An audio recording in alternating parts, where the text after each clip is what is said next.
મિત્રો અમારી ગુરુજી યુટ્યુબ ચેનલમાં આપ સૌનું સ્વાગત છે। મિત્રો ટીચર પોર્ટલમાં તમામ શાળાના શિક્ષકની માહિતી અપડેટ કરવાની આવી છે, ત્યારે આપણે પહેલાં અત્યાર સુધી યુડાઇસ પ્લસમાં છે એ શિક્ષકની માહિતી અપડેટ કરતા હતા। આ વખતે CTS પોર્ટલમાં પણ ટીચરની માહિતી છે એ અપડેટ કરવાની થાય છે।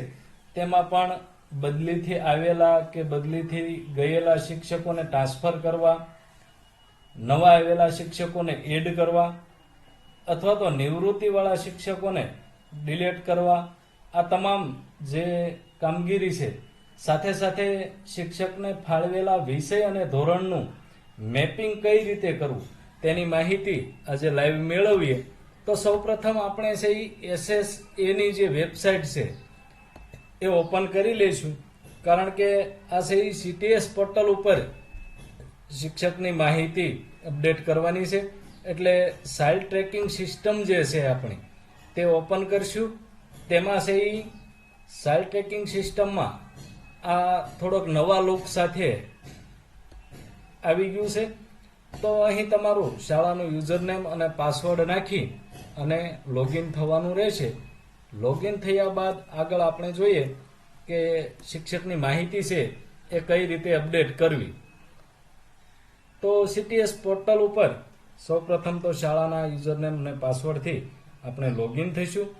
લોગિન થઈશું એટલે પહેલાં જો કોઈ બાળકનું રિક્વેસ્ટ હશે શાળામાંથી ટ્રાન્સફર થયેલી તો તેનું નોટિફિકેશન ડાયરેક્ટ બતાવશે, પરંતુ અત્યારે આપણે છે એ શિક્ષકની માહિતી કઈ રીતે અપડેટ કરવી તેની વિગત જોવાની છે। તો અહીં જે ડાબી સાઈડમાં બધા મેનુ આપેલા છે તેમાં ટીચર લિસ્ટ એવું એક મેનુ આપેલું છે, એના ઉપર ક્લિક કરવાની રહેશે। એના ઉપર ક્લિક કરતાની સાથે અહીં તમે છે એનું ડેશબોર્ડ જોઈ શકો છો કે ટોટલ ટીચર 4 છે, પણ અહીં એક એક્શન રિક્વાયર્ડ કરીને આપેલું છે કે દરેક શિક્ષકનું આધાર સ્ટેટસ કમ્પ્લીટ હોવું જરૂરી છે અને દરેક ધોરણ વર્ગનો દરેક વિષય છે એ ફાળવવો જરૂરી છે। દરેક શિક્ષકનું સબ્જેક્ટ મેપિંગ કમ્પ્લીટ હોવું જરૂરી છે।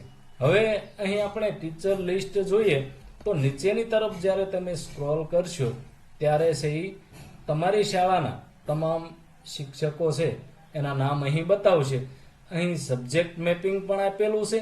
એની પહેલાં આપણે જે એક્શન રિક્વાયર્ડ છે તે જોઈ લઈએ કે કઈ રીતે શિક્ષકનું નામ છે એ અપડેટ કરવાનું આપણે થાય છે। અહીં પ્રિન્સિપાલ હોય તો તેનું પ્રિન્સિપાલ, અહીં જે શિક્ષક કોડ આપેલા છે એ પણ તમારે સ્વીપસેટમાં કામ આવશે। ખાસ અહીં તમામ શિક્ષક મિત્રોને એ જણાવી દઈએ કે આપણા જે કંઈ એજ્યુકેશનને લગતા પોર્ટલ છે તે સ્વીપસેટ હોય, SAS હોય કે CTS પોર્ટલ હોય, એકા બીજી પોર્ટલ છે તેની માહિતી છે એ એક નહીં તો બીજી જગ્યાએથી લિંક થતી હોય, એટલે અહીં જે એક્શન રિક્વાયર્ડ છે તેમાં એડિટ બટન ઉપર જઈ અને આપણે સૌ પ્રથમ છે શિક્ષકની પૂરેપૂરી વિગત ભરી લઈશું। જેમાં અહીં જે પર્સનલ ઇન્ફોર્મેશન આપેલી છે, ટીચર નેમ, ઓલ્ડ નેમ અહીંયા ઓલ્ડ રેકોર્ડ મુજબ, પરંતુ અહીં તેનું ફર્સ્ટ નેમ, મિડલ નેમ અને લાસ્ટમાં સરનેમ આ રીતના છે એ આપણે આપવાનું રહેશે। ત્યારબાદ date of birth, gender, caste, disability જો હોય તો એ, ન હોય તો નોટ એપ્લિકેબલ। મોબાઈલ નંબર અહીં ખાસ ચેક કરી લેવો કે તમારો વર્તમાન મોબાઈલ નંબર છે કે જૂનો છે। મોબાઈલ નંબર જૂનો હોય તો અહીં નવો મોબાઈલ નંબર એડ કરી દેવો। ઈમેલ એડ્રેસ અને તમારું આધાર કાર્ડ નંબર છે એ પણ ખાસ ચેક કરી લેવો। પછી છે એ તમારી સર્વિસ ડિટેલ અહીં એડ કરવાની છે।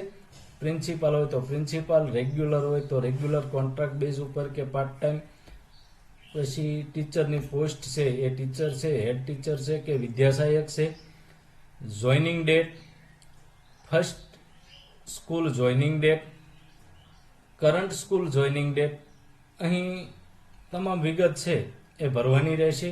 રિટાયરમેન્ટ ડેટ, અહીં ટેટ 2 સીટ નંબર એ જ્ઞાન સહાયક ઓનલી, જ્ઞાન સહાયક મિત્રો માટે અહીં ટેટ 2ના સીટ નંબર નાખવાના રહેશે। એજ્યુકેશન ક્વોલિફિકેશનની માહિતી થોડીક ભરવાની રહેશે અને સેવ ટીચર ઉપર ક્લિક કરતાની સાથે તમે છે એ જે તે શિક્ષકની માહિતી છે એ સેવ કરી શકશો. હવે જોઈએ સબ્જેક્ટ અને ધોરણનું મેપિંગ કઈ રીતે કરવું. તો અહીં જે શિક્ષકનું નામ છે તેની બાજુમાં જ સબ્જેક્ટ મેપિંગ એવું આપેલું છે, તેના ઉપર ક્લિક કરવાની રહેશે. તેના ઉપર ક્લિક કરશો એટલે જે તે શિક્ષકની તમામ માહિતી છે એ તમે જે અહીં સ્ક્રીન ઉપર જુઓ છો એ રીતના ખુલી જશે.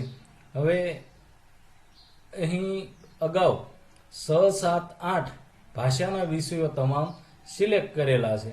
જો એમાંથી કોઈ વિષય ના ભણાવતા હોય તો તેને ડિલીટ કરી દેવાના રહેશે.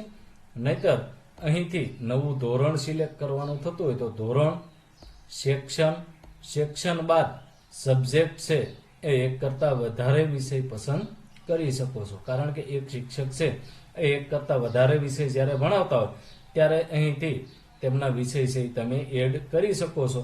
અને જે તે વિષય છે એમનામ હોય તો અહીં નીચે જે વિષય બતાવે છે તે એમનામ રહેવા દેવાના રહેશે. એટલે છે એ તમારું શિક્ષકનું જે મેપિંગ છે એ કામ પણ પૂર્ણ થશે.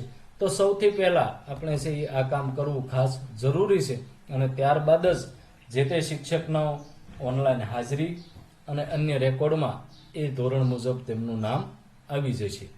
તો આવી શાળાકીય ઉપયોગી માહિતી તમામ જોવા માટે અમારી ચેનલને સબસ્ક્રાઇબ કરી રાખો. આપ સૌનો ખૂબ ખૂબ આભાર.